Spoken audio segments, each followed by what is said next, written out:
Unscripted. Unshackled. Uncouth. What you're about to hear is for mature ears only. It's Miguel Fuller. I would show anything. I'd show my hee-hee and my hoo-hoo and my ha-ha. Holly O'Connor. Hey, Daddy, you want to take this to the bedroom? And Scotty the Body. I am officially not only the grill daddy, but I'm a hot grill daddy. Oh, wow. It's the Miguel and Holly Uncensored podcast. Only from Hot 101.5. Tampa Bay's new hit music. Hello. Hi. We are here for the podcast. Thank you so much for listening. You in the Platypus Posse. You know. We have the video. You can always check out the podcast on the Miguel and Holly YouTube page, YouTube channel. Just type in Miguel and Holly on there. I want to start off with a couple of messages that we got. Some of the Platypus Posse. Nice. Okay. Comes from Leah, and this was from Monday, February 15th. She says, you all make my mornings whenever I can listen to the podcast. I do.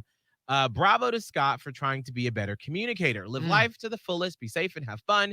This is what your 20s are for. Amen. Yes. Then she says, 2, Miguel, I understand where you're coming from. I never thought I would get married as well. And I'm about to celebrate my first wedding anniversary on March 13th. I'm so happy for you. I don't know if that type of self-talk is just a random person thing or an LGBTQ thing since it wasn't legal for so long. Maybe we thought because it wasn't legal, we shouldn't have it. But we should, and I couldn't be more proud and happy that we do. Holly. Oh, hi. That silhouette red light challenge was fabulous. Oh, yeah. Don't let one nasty comment bring you down. How you feel about yourself and your body positivity. Love you all. Thank you for what you do and being honest about your lives. That takes guts. Sent from my iPhone. Well, thank you. That is great news. Oh, that's awesome. Thank That's you a really nice message. so much, Leah. I got to respond back so I can get her some Miguel and Holly circles. And if you want some, you can always send me an email, miguel@hot1015tampabay.com. Yeah. And then on the Apple Podcast, where you can rate and review, this is from James Rico on Insta. Unintentional love story is the subject line. Oh, I love these. Are the best. I found you guys on the radio back in January of 2020, trying to find some other station, but I've been a listener for over a year now and a Platypus Posse for about 8 months, and I listen every morning and every podcast. I love all your energies, and I appreciate everything y'all do, especially Jacob 2 times heart. Aw, there you go. that's so cool. That's awesome. So thank you for leaving reviews. Please, please, please do so. Yeah, we love it. Holly. What? How are you? Oh, I'm good. Why? Just ask. Girl, with podcast, what you do? How's it going? We're just hanging out. We're just doing our thing. Mm-hmm. Well, let's see. I'm pretty good. I had a good therapy session yesterday. Oh. And I was telling you this a little bit, but it's a little weird going so deep into therapy that you have to start like sort of reframing your memories with a different lens. What And does like, that mean? well, okay, so let me address that in a second. But first, what I will say is, I'm such a big supporter of, checking on your own mental health and doing therapy if that's something that is right for you, which spoiler, I think it's for everybody.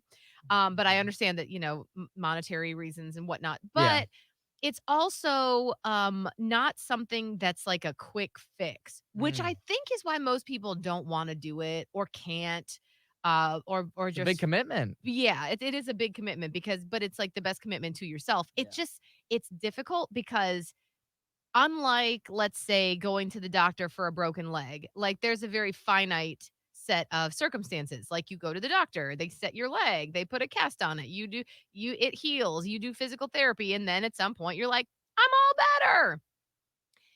Mental health isn't quite like that. It's not necessarily linear. It's not necessarily, hey, 6 weeks and you're all better and All go good. out into the rest of the world and just live your best life. Yeah. It takes a while. Like I've been in therapy now for about a year and a half. And sometimes I'm like, I think I'm good. Do I even need anything anymore? And then I'll do like one extra session and then I'm like, oh yeah, there's all this other stuff I got to unpack. So, having said that, it's just interesting to me that I'm like a year and a half in and I'm still getting to like the roots of different things. So, what I say, like reframing memories through a different lens is, and I haven't talked about this on a while for a while, but I've had issues with my mom over the last over the last 7 years, but specifically over the last 3 to 4, ever since she had this traumatic incident where she had to have brain surgery and get a tumor removed.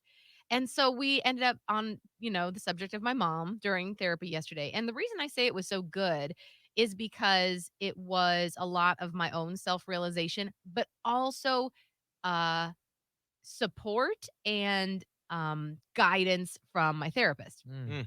who helped me kind of like piece some things together. And what I learned about my mom, and it kind of sucks in a way, is like I had always sort of said that like, well, my mom is like was like the perfect mom and I can't ever be as good as she was and I have no bad memories as a child and all this. And what I've realized over the course of a year and a half is like that's simply not true. Mm. And I don't mean that in a bad way towards my mom, but there is no such thing as a There's no perfect perfect. mom. Yeah. And what that did to me uh is it made me doubt my own parenting skills, and it Mm. also made me realize that this is not a perfect human. And there are like I don't want to get into all of it, but basically like a lot of what she did was her own coping mechanisms and her own imperfections as a mom that made me come out like a certain way because that's how I was raised. And when I say reframe your memories, I mean like looking back to I don't know, to try to keep it broad because I'm not dragging her or my brother into this. It's not my story to tell necessarily. But like this certain story that she would tell about my brother for years, she still tells it. I don't know if she tells it in exactly the same way anymore, but the story that we all heard, you know how your parents have the same story they trot out for different guests or whatever. Mm-hmm. The story that she would tell about my brother always seemed like just a nice, doting, caring parent story. Well, once I kind of talked through it with my therapist, we realized it was actually like very, very selfish and actually a really unfortunate thing that my brother had to grow up with. Mm. How does that happen? How does that how do, for example, my brother and I grow up hearing this story and thinking like like, our mom, she loves us so much and like this story is so great. This story is slightly horrific and this Right. story is actually like I said very selfish and it wasn't like on purpose.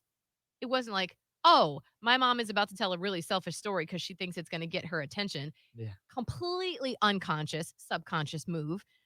But, like, you grow up thinking one thing and one way, and then finally, after, like, so many years or so many sessions of therapy, you realize, "Wow, that was the exact opposite of what that was." Mm-hmm. So Wow. now you have to kinda go through and kind of Whew. view your memories that may trigger you in some type of way or another through the new lens of my mom was not perfect. Right. And a lot of what she did was actually super harmful. But again, because I'm so like, I get it. I'm not like throwing my mom under the bus here. No. And I don't want you to think that. But at the same time, it needs to be something that I accept.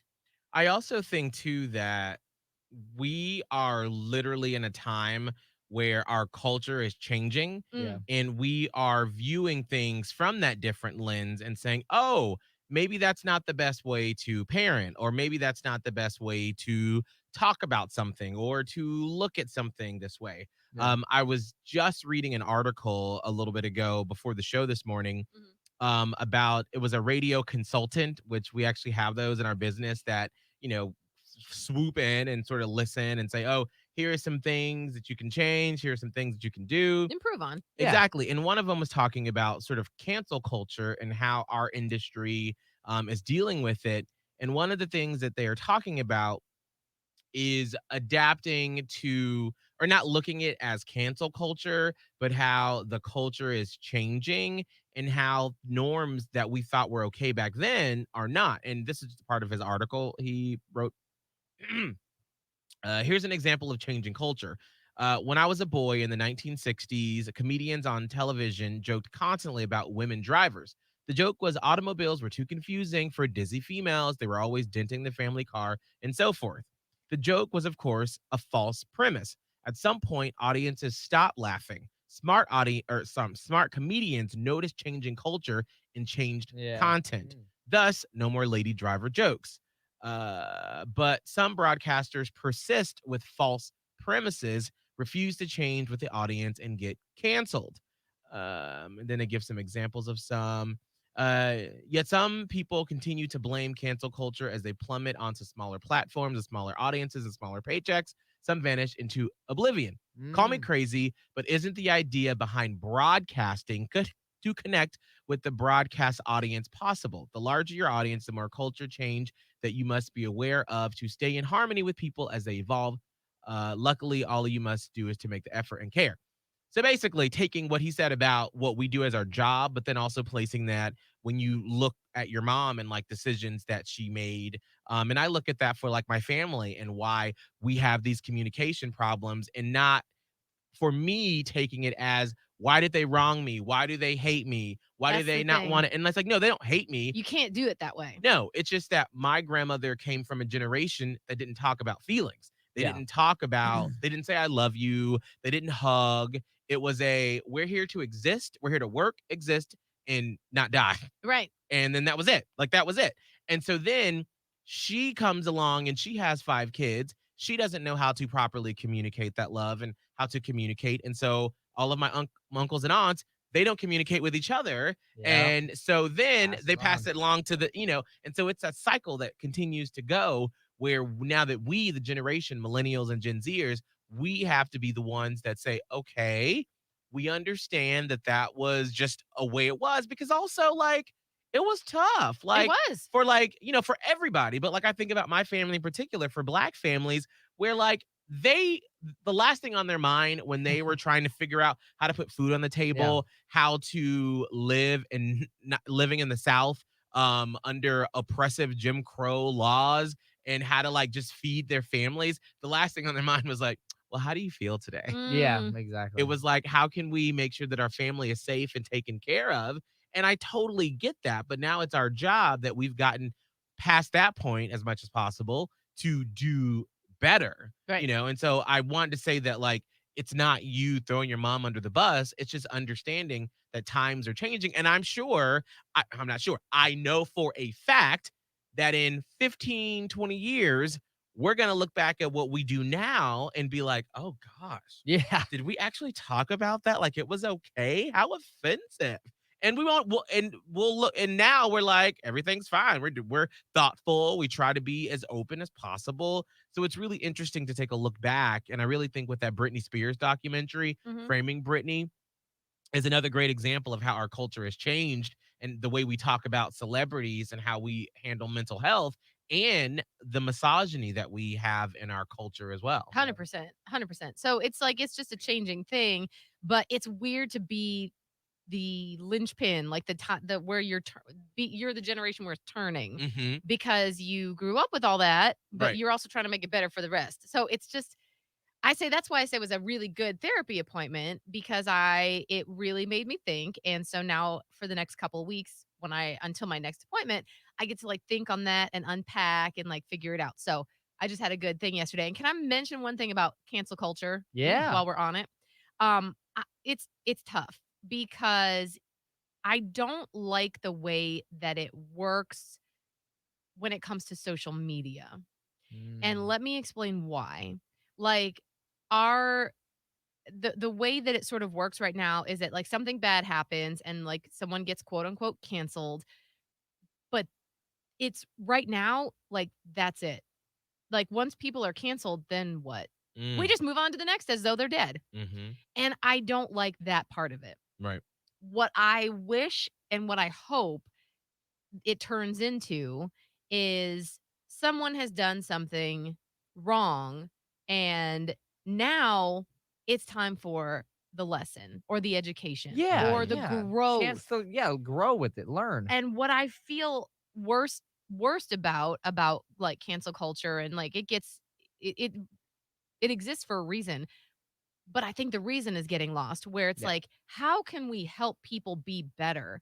it's like someone does something wrong and they might as well go live in Antarctica by themselves so that like the people who know better don't have to deal with their bullshit. Mm, And it's not always like that. So I'm mhm. painting with a broad brush. It's not always that way, but more than often, I see people that are like, get out of my face. You don't belong here. Right. Yeah. How do you think that more people are going to wake up if you're not helping these people?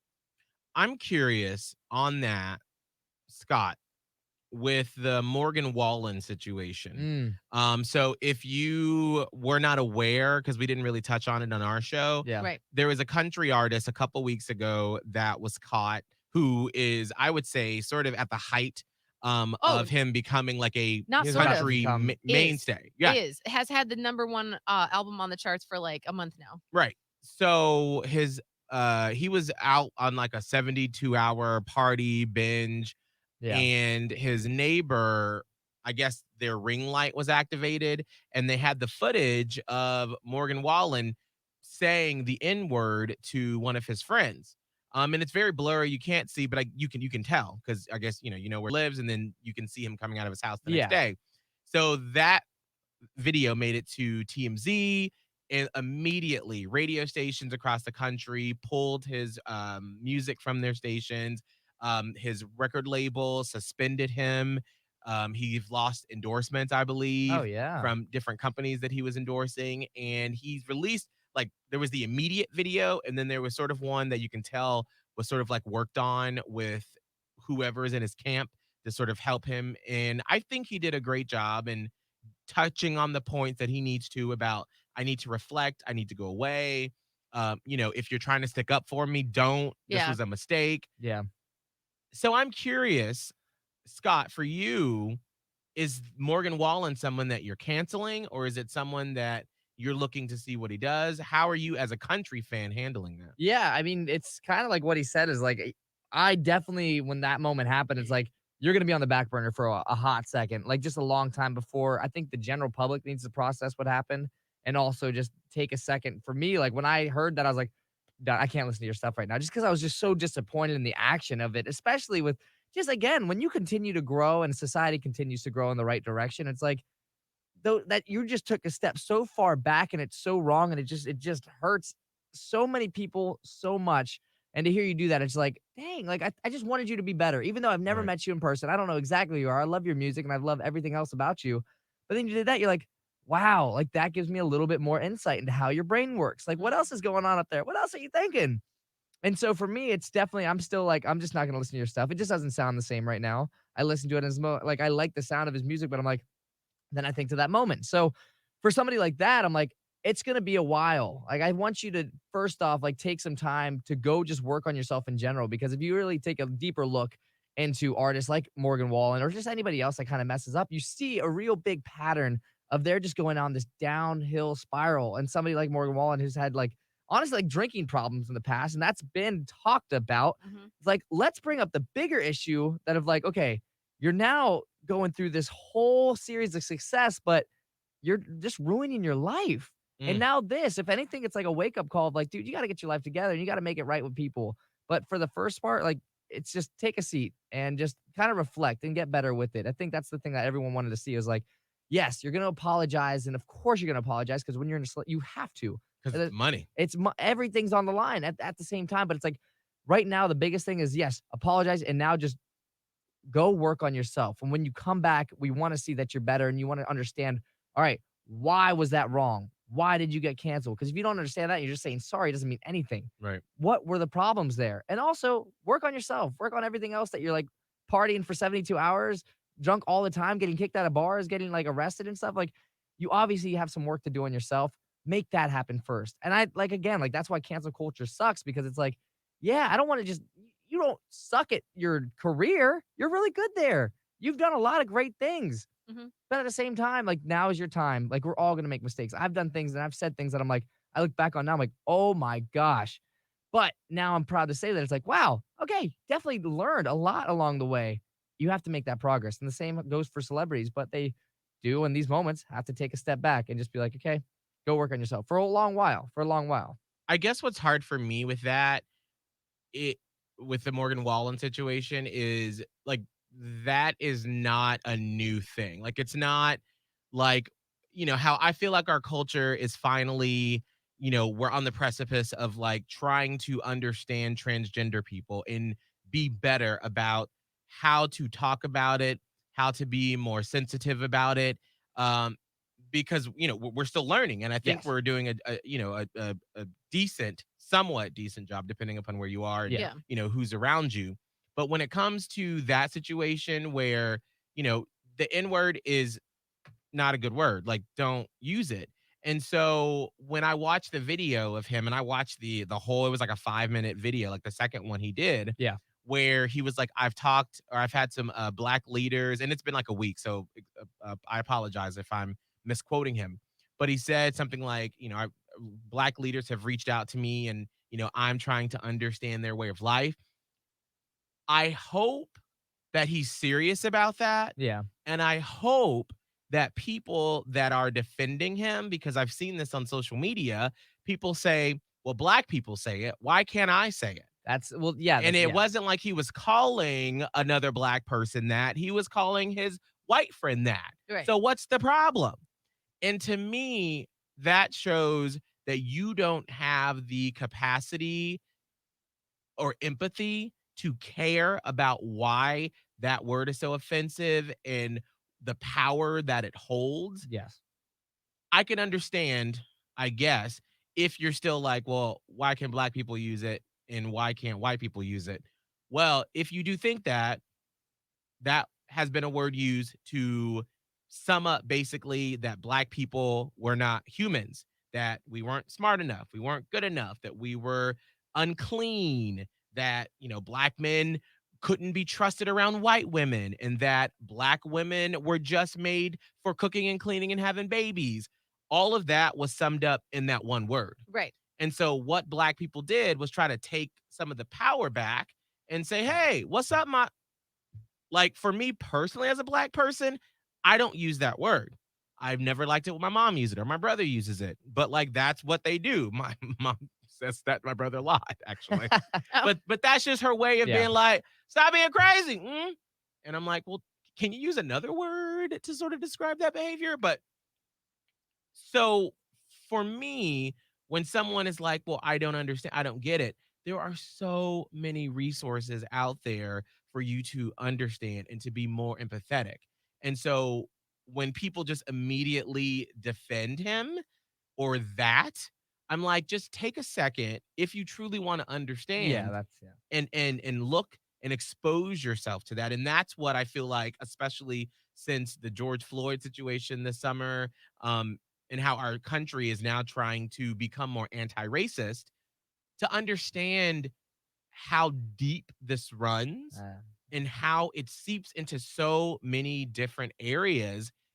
We got to take a look at this and like understand how we can do better. Right. And I will add to that is that like you say like we're at a place where we're now looking at transgender and that's like the next frontier basically. But what's so unfortunate is that America is so big and so diverse Mhm. that for a lot of people we're still trudging through the N-word controversy. Oh, absolutely. Yeah. And they don't even realize that transgender people exist. Right. I don't know. Like Right.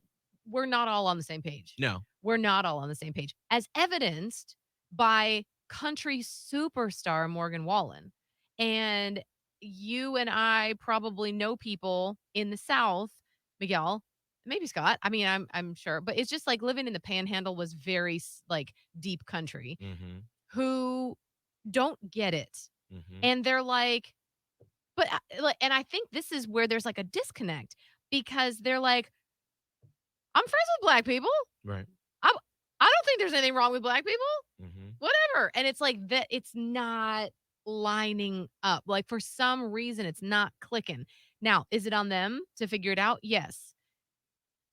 At what catalyst makes it happen? And I think psychologically there's a lot. I've never dove into this to figure out why, but a lot of it comes to a victim mentality And a lot of it comes down to because and still people are confused about white privilege. Mhm. And Yeah. this happened with the Capitol riots, and I posted about white privilege, and there were so many comments from people who don't understand what it means at all, Right. and then think that it's like a bad thing that someone would say someone like it's just there's a lot of confusion. Mhm. And it comes from not being able to do the research. And like, do you know what's crazy to me? And that I had to really take a step back. Like, all the people on social media that are like, oh, do the research. Do you know how many people in America don't know how to do research? That's Mhm. it's part of the problem there. Right. When you say do the research, what does that even mean? Mhm. Like, and I don't even know if it comes in, and there's such an education gap in some places. Yes. Who taught you how to do research? Did anyone? Mm. And especially for a generation older than ours, what does that even mean to them? Are you Right. looking at like the crow flies at midnight.org?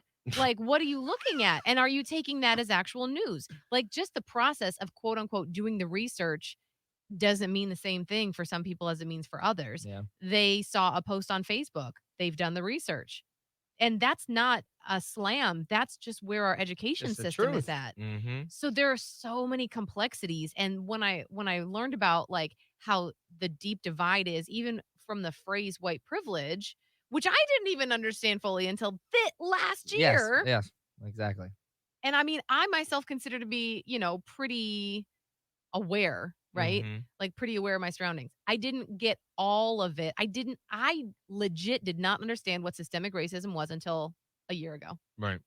And I'm pretty forward thinking, and I do, as a member of the media, have a good grasp on what it means to research. And I didn't know. Right. So, like, it's not, and it sucks because someone who is far enough ahead is like, we covered the N word. Like, we're on to different things, like, catch up. And it's like, how do people do it? I don't know. And that's the one good thing that I think came out of this Morgan Wallen 5-minute apology of sorts, or, whatever we're calling it. Um, in that I think that his career took enough of a hit that now he has no choice but to figure out how to do the research. Right. And his money has been impacted, and his fame and his viability as a performer. And so when he's meeting with, I think he said like black leaders or whoever it is that he's meeting with, he's going to get the education that everyone should, but it just isn't as accessible because if someone who's a country superstar who's going all over America on tour didn't get it, Right. hasn't got it, what hope does some backwoods person in Alabama have? Well, yes and no. And I'm at this place now where I was not this summer, where it's frustrating because it's a quick Google search. Mhm. Like it's not just, you know, y- before when you had to go to the library and get the card catalog, the Dewey Decimal System and try to figure out, what Amen. does it mean for systemic racism? Right. Like now you just Google it because like I understood intrinsically what systemic racism was, but I couldn't give you like a definition of it until last year when I wanted to know more about it. Right. But ever since then, I've been trying to understand. And so I think about when when NASCAR said Confederate flags aren't allowed on our premises. Mhm. So if and let me correct myself, this is also depending upon the fact if you are relying on the fact that if you want to change and if you want to know more instead of just being angry. Right. Yes. So there's that big thing there is to That's me. another roadblock. Right. Because to me, if I were a fan of NASCAR in Miguel Fuller's body, but who, lived that life, I'd be like, well, why? Like, why is this symbol? This is my heritage. Why are they so angry? And then I would do a little research, like, why do people not like the Confederate flag? Mhm. Like, so I guess what would be great in this moment is if Morgan Wallen wants to, and he doesn't have to, but if he really, really, really wants to understand and do better and be better, make that public what he's learning. Yeah, that I would love that. Like, Yeah. how great I would would it love be that. for him to do a round table discussion with different generations of people of color Yeah. to understand and be able to ask questions That's that the he thing. has no clue, and it be just no judgment. Right. What does systemic racism mean? Why don't you like when I use the N word when I'm not saying it to you as a black person? Mhm. Why can't I have the Confederate? And I don't even know if that's something that he, is a big fan of. No, but just questions in general, that there is a large population that doesn't fully understand like those questions or what's the problem with them. And it's like literally like I thought about this because I was just talking to a friend yesterday. It's like, by moving to Tampa Bay from Vero Beach, my hometown, my eyes were just completely open because I was now surrounded by people that had different life stories than me. Mhm. Because I grew up in a town that I was like, okay, majority white, majority older, majority a little more conservative, a little like it was just crazy to see from just moving outside of my little town that I was like, now I'm starting to understand. I'm hearing your story and not exactly like walking in your shoes, but at least understanding why things are offensive, why things hit you a certain way. Cause I remember we like in one of my organizations, we did a whole thing on trigger words. And it was like, okay, what is this? And I remember sitting in the lesson like, this is dumb. But then people went up and talked about why these words actually impacted them. And you hear their stories and you see their tears. You're like, that's it. Like, I've never experienced that because that's not my life story. But here, seeing you as a friend, somebody that I love, talk about it, now I understand. And that changed my entire perspective on so many different communities. I was like, Right. now I want to do better because I see exactly how it impacts you. And for a lot of people, they just never get that chance to see how it truly impacts how somebody feels about it. So they're like, Yeah. it doesn't bother me, so I'm going to keep doing it. I don't Yeah. think it actually matters, right? It They're like, sucks. well, it does to somebody else. And until you actually want to do better for somebody else instead of just yourself, you won't want to learn. And there obviously is a segment of the population that's doesn't give any fucks. Right. Yes. And Like- they never will. No, they never will. They So never will. I'm not including the people that don't care to change one bit or learn or educate themselves. Like, you can't do anything. Right. There's nothing you can do. Right.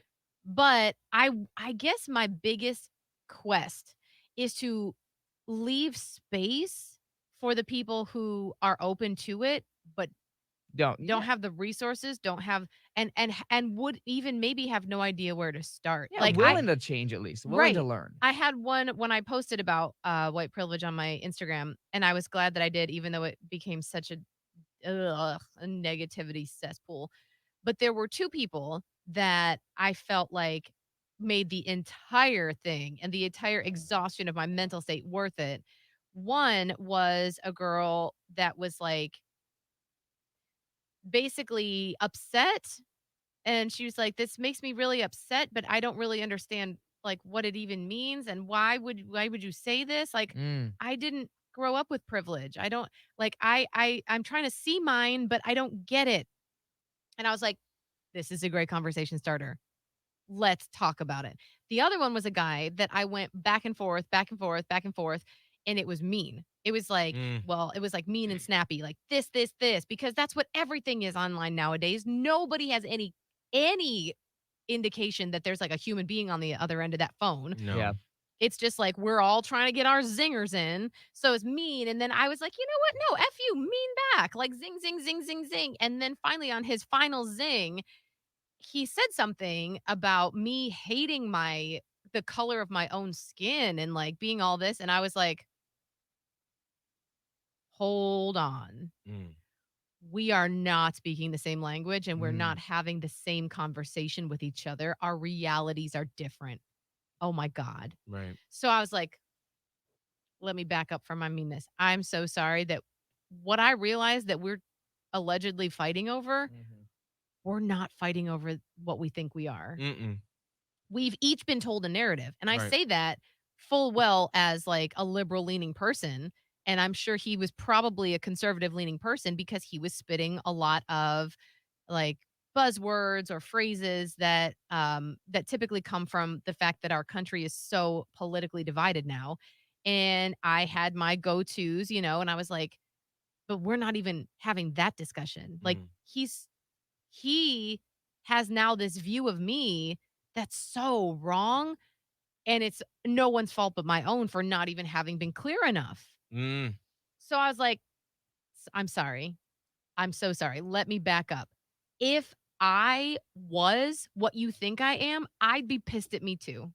I would, Mm. because how horrible must I sound to you? And seeing myself now through your lens. So I was like, all right, let me go back to the very beginning and try to be as plain and clear as I can. So I did. Mm. And all this happened in the damn comments on my Instagram post. Yeah.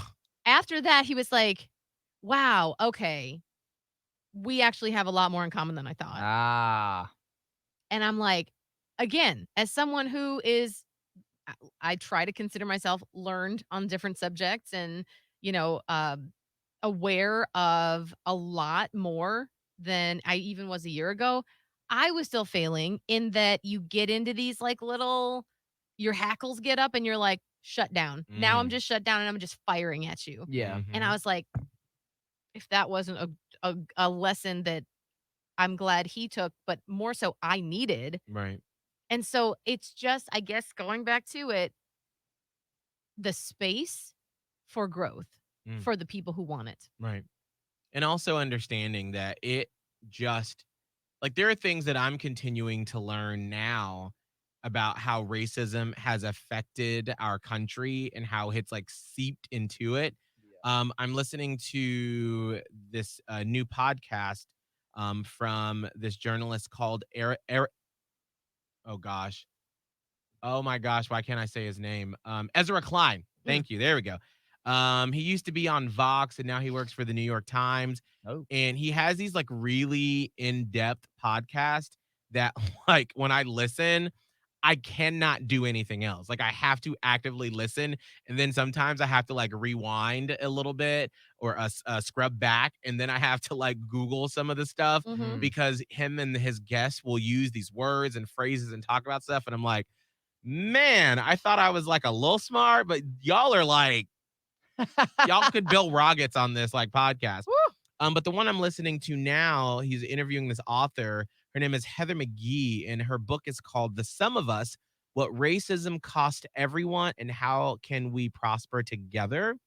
And there are Oh. some facts in here that I'm learning about how so much of how our race in society now and how we think about it and how we treat it started back in like the 50s and 60s, and how it was like basically like always rich white people controlling even poor white people and making them think that, oh, the black people, the minorities, they're trying to get more, they're trying to take from you, they're trying to take from you, when black people are like, I'm not trying to take from you, I'm just trying to be on the same level as you.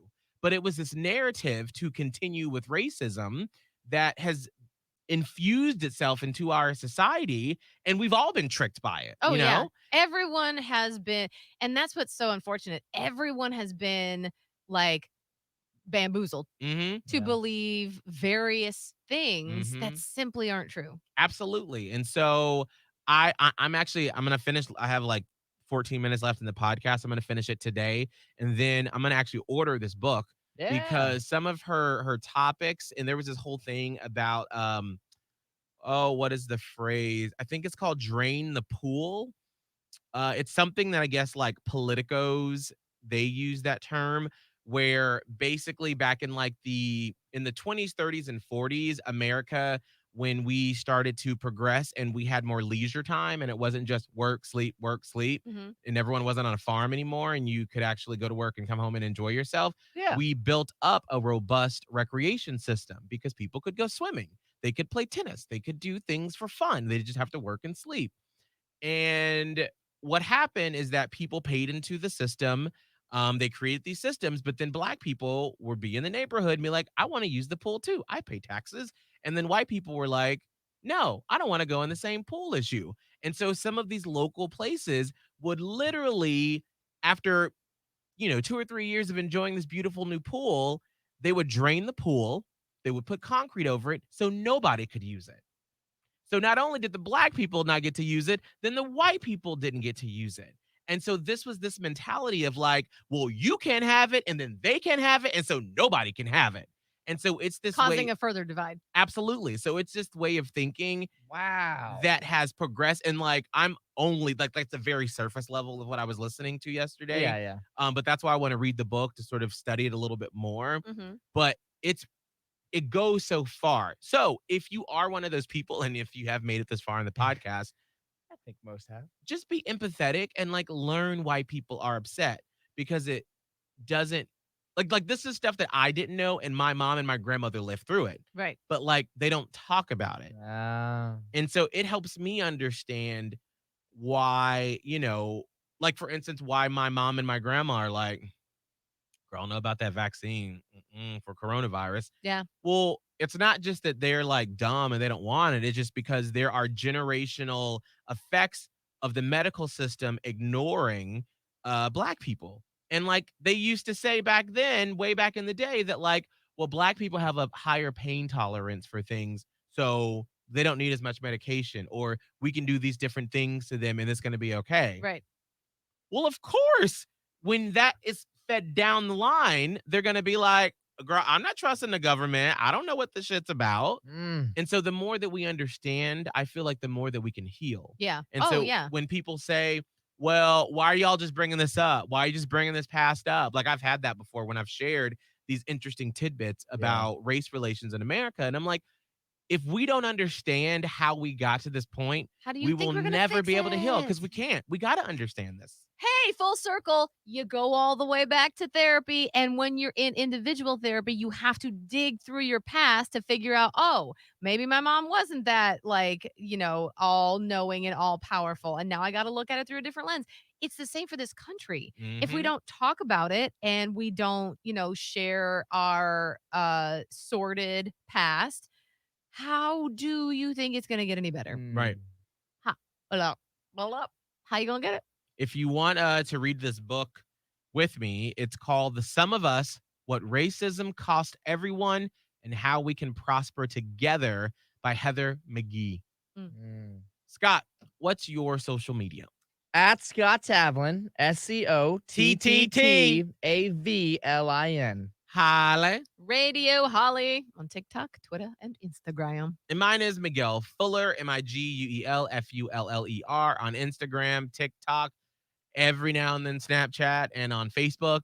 Please leave us a review if you can. That really helps us out. You can also listen on the Hot 1015 app or anywhere you listen to podcasts. And until next time, we will see you later. Scott, hit that button. Hit it. There we go. Catch up with the previous episodes of the Miguel and Holly Uncensored podcast from Hot 101.5. Just hit up the Hot 101.5 app, Spotify, and Apple Podcasts. Search Miguel and Holly Uncensored.